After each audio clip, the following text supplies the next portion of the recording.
ఒక ఊరిలోకి ఒక మహర్షి వచ్చాడు. ఆ ఊరి వాళ్ళు ఎవరూ ఆయన్ని సరిగ్గా పట్టించుకోలేదని ఆగ్రహం చెందిన ఆయన ఈ ఊరిలో వచ్చే 50 ఏళ్ళు వర్షం పడదని శాపం పెట్టాడు. ఆ విషయం తెలుసుకున్న ఊరి వాళ్ళంతా మహర్షిని శాపాన్ని ఉపసంహరించుకోవాల్సిందిగా వేడుకొన్నారు. కానీ మహర్షి శాపానికి విమోచనం లేదని, అనుభవించక తప్పదని చెప్పాడు.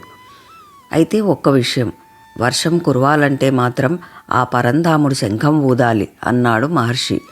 మహర్షి శాపం తెలుసుకున్న పరంధాముడు ఇక 50 ఏళ్ల వరకు శంఖంతో పనిలేదని దానిని తల కింద పెట్టుకుని దాని మీద తలవాల్చాడు.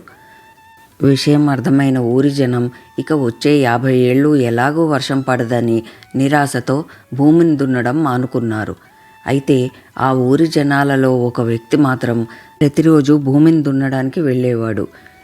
50 ఏళ్ళు వర్షం పడదని తెలిసి భూమిని దున్నడానికి వెళ్తున్న ఆ వ్యక్తిని చూసి ఊరి జనం ఇతడినో పిచ్చివాడి కింద జమకట్టి గేలి చేసేవారు.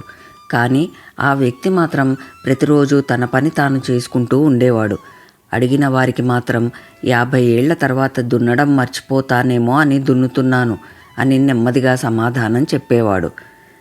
అదీగాక భూమిని అలాగే వదిలేస్తే భూమి సారవంతాన్ని కోల్పోవచ్చు, మళ్ళీ పంట పండించాలంటే నేల బాగుండాలి కదా అని అన్నాడు.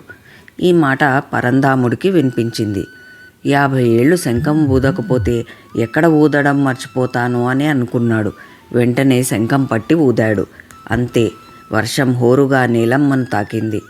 నమ్మకం మనిషిని బతికిస్తుంది. మనిషి నమ్మకం భగవంతుణ్ణి కూడా మార్చేస్తుంది. నమ్మకానికి ఉన్న శక్తి అటువంటిది.